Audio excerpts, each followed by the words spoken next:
Doctor সাহেব, ওই আমি রাতে ঘুমালি ওই নানান রকমের আজে বাজে স্বপ্ন দেখি। বুঝেছি। বয়স কত? বাবা কি তেও তবে আম্মা যান কয়েছে আমার বয়স আর কম। বুঝেছি, এ তো স্বপ্ন দোষ।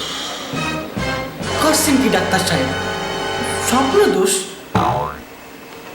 বাজে স্বপ্ন দেখেন, এই তো ও কোনো ব্যাপার না।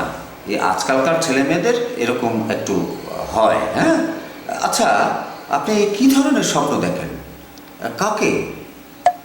না মানে ডাক্তার সাহেব, ও ওই হাতি ঘোড়া বা ভাল্লুক ওই হাঁস মুরগি আছে না, হাঁস মুরগি। বলেন কি? না না না না না ডাক্তার সাহেব, আপনি যেটা